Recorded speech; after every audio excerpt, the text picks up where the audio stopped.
Olá,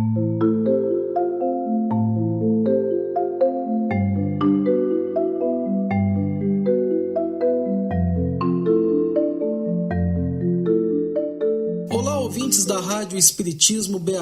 Sejam muito bem-vindos ao nosso programa Estudando o Evangelho segundo o Espiritismo. Meu nome é Valdir Pedrosa e convido todos vocês a continuarem conosco o estudo do capítulo 5, Bem-aventurados os aflitos, onde estamos utilizando a mensagem chamada Melancolia para estudarmos um pouco a depressão sob a visão espírita. Em nosso último encontro, terminamos citando os sintomas da depressão e os repetiremos agora para iniciarmos o programa de hoje e depois conversarmos um pouco sobre prevenção e tratamento da depressão de acordo com a ótica espírita.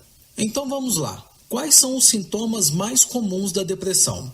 Tristeza constante, queda de energia, de vontade e de interesse. Alterações no apetite, no sono e nos desejos sexuais. Lembrando que essas alterações podem ser tanto para mais quanto para menos. Temos também os desajustes em forma de insatisfação crônica com a vida, ideias de autoextermínio, ou seja, suicídio, vazio existencial, ego frágil, com baixa tolerância com suas falhas e estilo de vida, dolorosa incapacidade de se aceitar e de se amar, querer a vida conforme seus planos e não em vista de suas necessidades, desistência de si mesmo, sentimento de inferioridade e sensação de perda existencial. Como havíamos comentado anteriormente, a depressão ela é aquilo que podemos chamar de emoção estragada. Em muitos casos, as pessoas têm vontade, não é nem de suicidar, mas é aquela vontade de jamais terem existido. Não é à toa que o nosso companheiro Jacó Melo, em seu livro A Cura da Depressão pelo Magnetismo, diz que a depressão é a dama do inexistir. Bem, de acordo com esses sintomas, podemos então dizer que a depressão ela se divide em 3 estágios. Para entendermos de uma forma didática mais fácil como que ela se processa e como que a situação vai se agravando a cada estágio. Temos então o primeiro estágio como sendo aquele caracterizado pela apatia, a apatia profunda, cansaço físico e cansaço mental, de forma extremada. A pessoa se sente muito desanimada, totalmente apática e extremamente cansada, tanto física quanto mentalmente. Esse é considerado pelos especialistas como o primeiro estágio da depressão. No segundo estágio da depressão, o indivíduo acredita que ele é um grande fracassado. E, em função disso, passa a cultivar de forma contínua pensamentos de derrota e de autopiedade. Ele não consegue ver ânimo em nada, não consegue ver aspectos positivos em nenhuma situação da vida. É uma pessoa que se coloca sempre como vítima em todas as circunstâncias, não consegue cultivar na sua intimidade nada que seja positivo, nada que seja bom. E aí a coisa piora, porque, infelizmente, no terceiro estágio, a literatura médica traz vários casos de autoflagelação e até, infelizmente, de suicídio. A coisa é muito séria. Quando a pessoa chega nesse estágio de depressão, ele está com a mente completamente desequilibrada. E isso acaba refletindo no corpo físico. Sabem aquela famosa frase, mente sã, corpo são? Pois é, o espírito André Luiz, no livro Evolução em 2 Mundos, ele nos explica como isso é científico. André Luiz, esse querido companheiro espiritual, nos dá notícia da existência de um elemento chamado bióforo. O que é um bióforo? O bióforo é uma unidade de força psicossomática que se localiza nas mitocôndrias. Ou seja, os bióforos eles estão em todas as células do nosso corpo, do nosso organismo. Mas, enfim, o que esses bióforos têm de tão importante assim? André Luiz nos explica que os bióforos captam o estado da mente do indivíduo e transfere esse estado ou projeta-o no corpo físico. O que isso quer dizer em termos práticos? Quando o indivíduo está equilibrado, está harmonizado, quando é aquela pessoa que cultiva bons pensamentos, que está sempre disposto a servir o seu semelhante, é uma pessoa que tem a prática do bem como algo diário na sua vida, essa pessoa, como a mente dela está equilibrada, ela vive em constante equilíbrio físico também.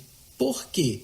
O amigo espiritual André Luiz nos explica que a mente, nesse estado, ela funciona como se fosse o sol, a emitir raios vivificantes, ou seja, raios de vida. Esses raios emitidos pela nossa mente são captados pelos bióforos em todas as células do nosso corpo. E aí, esse estado positivo da nossa mente é projetado no corpo físico. Então, por isso que dizemos, corpo são, mente sã. Mas o contrário também é verdadeiro, porque quando o indivíduo não é uma pessoa equilibrada, quando se trata de um sujeito totalmente desarmonizado perante as leis divinas, quando é uma pessoa que cultiva pensamentos negativos, que está sempre fazendo o mal, sempre buscando as coisas ruins, a mente dessa criatura já não funciona mais como um sol emitindo raios vivificantes, mas sim como nuvens turbulentas, nuvens negras, pesadas, a emitirem raios destruidores. E os bióforos, por sua vez, captam essas emanações destruidoras e elas naturalmente são projetadas no corpo físico. Aí tem a outra parte do ensinamento. Quando a mente não está sã, o corpo físico também não está. É muito importante que todos nós tenhamos a consciência da necessidade de buscarmos uma postura de equilíbrio, uma postura de conservar bons pensamentos, de emitir boas energias, boas vibrações, de buscar fazer o bem, de ser úteis aos nossos semelhantes, porque isso se reflete não apenas na nossa casa mental, como também nas nossas estruturas do corpo espiritual e, consequentemente, do corpo físico. Emmanuel diz, inclusive, que a depressão, essa emoção estragada, ela interfere na mitose celular. A mitose celular é aquele processo de divisão das células. E assim, a depressão acaba contribuindo para o aparecimento do câncer e outras doenças imunológicas, sobretudo a deficiência imunitária, facilitando assim, por exemplo, as infecções.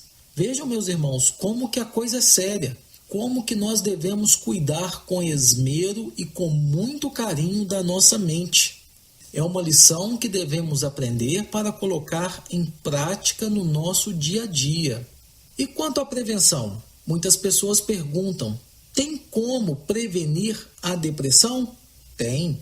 Nós temos visto ao longo dos nossos estudos que muitas das vezes a depressão se origina da nossa incapacidade de conviver com a vida como ela é, de não aceitar as circunstâncias que a vida nos impõe, não é verdade? As nossas provas, as nossas expiações, os nossos deveres, as nossas limitações. Muito disso em função do nosso próprio orgulho, egoísmo, vaidade.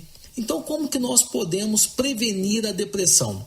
Primeiramente, é preciso atacar o problema desde a sua raiz. Ou seja, nós precisamos ensinar as nossas crianças a lidar com a falta das coisas, a lidar com a falta das pessoas, estabelecer limites.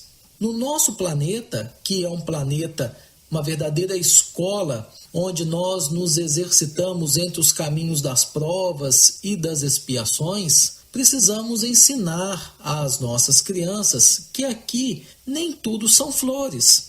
Existem dificuldades, existem obstáculos, que na verdade são estímulos ao nosso aperfeiçoamento espiritual. Nem sempre vai ser tudo festa, nem sempre vai ser tudo maravilhoso. A nossa vida não é sempre um mar de rosas.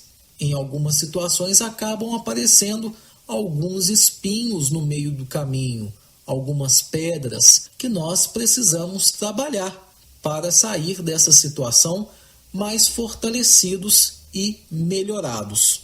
Então, o primeiro passo é esse: mostrar para as nossas crianças que vai existir algum momento, alguma situação nas suas vidas em que elas vão sentir esse sentimento de perda de alguma coisa ou perda de pessoas. Mostrar para elas que isso é um processo natural. Estabelecer limites é outro ponto. As crianças não podem ser educadas ao léu, sem limites. É preciso ensiná-las desde cedo que para viver nesse planeta, para viver em sociedade, é preciso conhecer e praticar os seus deveres e os seus direitos. Infelizmente, existem pessoas que só conseguem enxergar os seus direitos. Esquecem que elas também têm deveres, que elas também têm obrigações a serem cumpridas junto aos seus irmãos de caminhada. Se nós, desde cedo, educarmos as nossas crianças neste sentido, mostrando a elas essas situações da vida e não simplesmente criando as nossas crianças dentro de verdadeiras redomas e mostrando a elas que o mundo é só maravilha, essas crianças estarão melhores preparadas para enfrentar situações difíceis quando estiverem na fase adulta. É preciso, então, educar as nossas crianças para a vida aqui na Terra, esse abençoado planeta que, na verdade, é a nossa escola. E aqui, inevitavelmente, nós vamos sofrer perdas, vamos sofrer dores, vamos passar por sofrimentos. Faz parte da nossa evolução espiritual. Tudo isso tem que ser muito bem conversado com as nossas crianças. Se fizermos isso desde agora, não temos dúvida de que essa quantidade de pessoas deprimidas no futuro será bem menor. Porque aí as crianças, desde agora, já vão trabalhando mais diretamente, já vão cortando, aparando as arestas do seu orgulho, da sua vaidade, do seu egoísmo, que, de certa forma, todos nós ainda trazemos de nossas vivências passadas. E quanto ao tratamento? Existe tratamento para a depressão?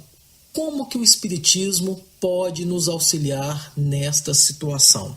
Dentro dos ensinamentos dos Espíritos, podemos dizer que o primeiro passo para tratarmos a depressão é buscar o conhecimento de nós mesmos.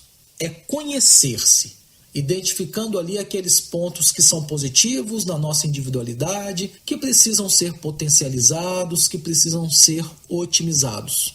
Mas, por outro lado, é nesse processo do conhece-te a ti mesmo que nós identificamos também, em nossa intimidade, aqueles pontos negativos que são merecedores da nossa atenção especial. São pontos que precisam ser trabalhados para que tenhamos um porvir feliz. E aí nós vamos então trabalhando com bastante cuidado, com bastante carinho, as nossas imperfeições, os nossos vícios morais e também os nossos vícios materiais.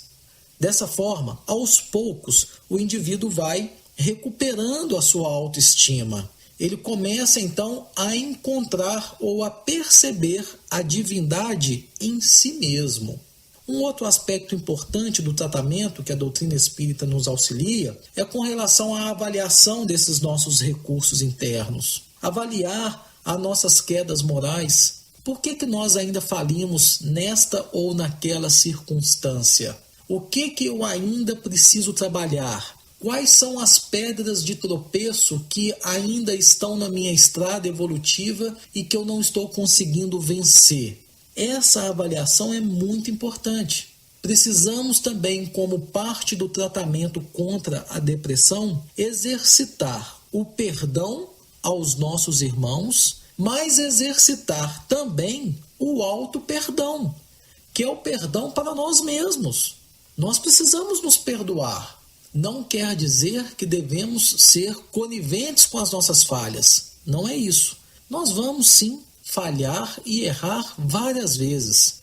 Mas se não nos perdoarmos e não assumirmos conosco mesmo um compromisso sério de não falharmos mais nesses pontos, nós não vamos conseguir caminhar. Não vamos. É preciso que nós nos perdoemos, mas sem sermos coniventes com os nossos erros.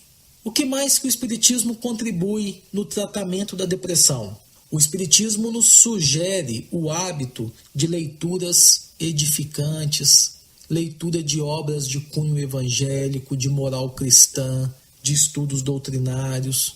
Participar, meus irmãos, de estudos espirituais, de estudos evangélicos, trabalhar em benefício do próximo, assumir uma atividade voluntária, seja no seu centro espírita, em alguma associação da sua comunidade, se doar em benefício daqueles mais necessitados, participar de palestras que nos ajudam muito na compreensão da vida, na compreensão de questões que até então nós tínhamos dificuldades em entender. Na casa espírita, receber o passe é muito importante no tratamento contra a depressão. Fazer uso da água fluidificada, e não podemos de forma alguma nos esquecermos da importância de cultivarmos diariamente o hábito da prece e da meditação.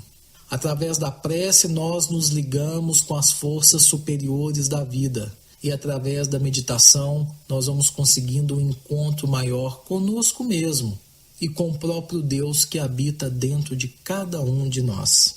E além disso, a própria ciência médica hoje nos ensina que uma coisa importante no tratamento da depressão é o indivíduo voltar a ser criança, voltar a sorrir, brincar, fazer coisas simples na sua família, com seus filhos, com amigos, com a esposa, com o marido, sabe? É resgatar aquela criança que ainda existe dentro de nós. Ter um hobby é muito importante, ou seja, procurar realizar atividades que ocupem bem o nosso tempo e, mais importante, que nos proporcione prazer. Uma leitura de algum assunto que nos interessa, uma prática esportiva, encontro com os amigos, um passeio em algum local de nosso agrado, isso tudo é importante. Nós não podemos nos isolar do mundo. Nós precisamos participar do mundo, mas com equilíbrio, com bom senso, cultivando os valores espirituais. Outra coisa importante no tratamento da depressão é ser sociável. Estar em boa companhia é sempre bom. Então busque estar em contato com pessoas que você gosta, pessoas que lhe são queridas, pessoas que você se sente bem estando com ela, seus amigos, seus familiares. E por fim, peça ajuda. Se você sofre de depressão, procure uma pessoa capacitada para tratar a doença. Procure um médico, porque ele é o profissional que vai te indicar o melhor tratamento. E junto a esse tratamento, faça também o tratamento espiritual na sua casa espírita. Busque também apoio no centro espírita que você frequenta ou que você trabalha. Não tenha dúvida de que tudo isso é de fundamental importância para nos curarmos da depressão. Os próprios médicos espirituais dizem que nós não devemos deixar de lado, não devemos dispensar o tratamento médico convencional através dos antidepressivos. Lógico, quando isso é necessário. O tratamento médico convencional não exclui o tratamento espiritual e nem o tratamento espiritual exclui o tratamento médico convencional. Mas ambos se completam e são muito importantes para nos curarmos dessa enfermidade. Diante, então, de tudo isso que nós vimos, nós podemos considerar que É necessário muita humildade para aceitar a vida como ela é, compreender suas reclamações endereçadas à nossa consciência e assim tomar uma postura reeducativa. É preciso também termos coragem para nos mirar no espelho da honestidade e aprender a conduta do perdão, porque quem perdoa conquista a sua alforria, a sua liberdade das celas da mágoa e da culpa. E olha, o sentimento de culpa, ensina o espírito Hermance Dufour, é sinal de orgulho porque expressa a nossa inconformação com o que somos, ou a nossa rebeldia em aceitar que somos falíveis. E o mais importante disso tudo é que quando nós vencemos a depressão, por incrível que pareça, essa doença nos confere um maior domínio de nós mesmos. Sempre fica um grande aprendizado. E uma constatação interessante feita por 3 médicos norte-americanos, os doutores Jackson Trish, Kenneth Wells e Catherine Minion, no livro Vencendo a Depressão, é de que eles dizem na obra que estudaram vários casos de depressão causada por câncer, pelo mal de Parkinson, pela esclerose múltipla, demência, ferimentos na cabeça, doenças da tireoide, diabetes, doenças do fígado, tuberculose, sífilis, AIDS e hipertensão. Esses 3 médicos viram em vários hospitais de diversas cidades nos Estados Unidos inúmeros casos de depressão causados por essas enfermidades. Mas eles concluem no final dizendo que o sintoma mais problemático e mais assustador da depressão é a falta de esperança, falta de fé.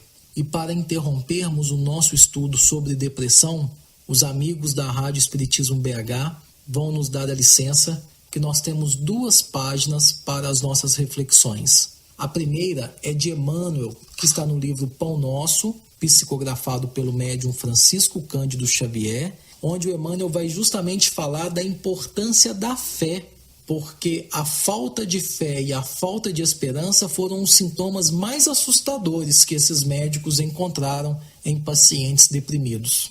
Então, no capítulo 113 do livro Pão Nosso, na lição intitulada Tua Fé, Emmanuel faz um comentário muito interessante com base no versículo 48 do Evangelho segundo Lucas, capítulo 8, onde diz, abre aspas, e ele lhe disse, tem bom ânimo, filha, a tua fé te salvou. Vai em paz. Fecha aspas. E Emmanuel comenta da seguinte forma, abre aspas, é importante observar que o Divino Mestre, após o benefício dispensado, sempre se reponta ao prodígio da fé, patrimônio sublime daqueles que o procuram. Diversas vezes ouvimos-lo na expressiva afirmação, a tua fé te salvou. Doentes do corpo e da alma, depois do alívio ou da cura, escutam a frase generosa. É que a vontade e a confiança do homem são poderosos fatores no desenvolvimento e iluminação da vida. O navegante sem rumo e que em nada confia, somente poderá atingir algum porto em virtude do jogo das forças sobre as quais se equilibra, desconhecendo, porém, de maneira absoluta o que lhe possa ocorrer. O enfermo, descrente da ação de todos os remédios, é o primeiro a trabalhar contra a própria segurança. O homem que se mostra desalentado em todas as coisas não deverá aguardar a cooperação útil de coisa alguma. As almas vazias, embalde, reclamam o quinhão de felicidade que o mundo lhes deve. As negações em que perambulam transformam-nas perante a vida em zonas de amortecimento, quais isoladores em eletricidade. Passa a corrente vitalizante, mas permanecem insensíveis. Nos empreendimentos e necessidades de teu caminho, não te isoles nas posições negativas. Jesus pode tudo, Teus amigos verdadeiros farão o possível por ti. Contudo, nem o mestre e nem os companheiros realizarão em sentido integral a felicidade que ambicionas, sem o concurso de tua fé, porque também tu és filho do mesmo Deus, com as mesmas possibilidades de elevação. Fecha aspas. E o texto que nós vamos ler agora foi retirado do livro Dádivas de Amor, psicografado por Chico Xavier e ditado pelo Espírito Maria Dolores. O título é Depressão. Abre aspas. Dizes que sofres angústias, até mesmo quando em casa, que a tua dor extravasa nas cinzas da depressão, que não suportas a vida, nem te desgarras do tédio, o fantasma em cujo assédio afirma que tudo é vão. Perto da rua em que moras, há uma viúva esquecida, guarda o avô quase sem vida e 3 filhinhos no lar. Doente, serve em hotel, trabalha na rouparia, busca o pão de cada dia sem tempo para chorar. Não longe, triste mulher, num cubículo apertado, chora o esposo assassinado que era guarda de armazém. Tem 2 filhinhos de colo. Por enquanto ainda não sabe o que deve fazer da existência e espera pela assistência dos que trabalham no bem. Um paralítico cego, numa esteira de barbante, implora mais adiante quem lhe dê água a beber. Ninguém atende, ele grita, na penúria que o consome, tem sede e febre, tem fome, sobretudo quer morrer. Depressão? Alma querida, se tens apenas tristeza, se te sentes indefesa contra a mágoa e dissabor, sai de ti mesma e auxilia aos que mais sofrem na estrada. A depressão é curada pelo trabalho do amor. Fecha aspas. Meus amigos, muito obrigado a todos vocês pela companhia e que Deus nos abençoe a todos para que estejamos juntos na próxima semana, dando continuidade aos nossos estudos no programa Estudando o Evangelho segundo o Espiritismo.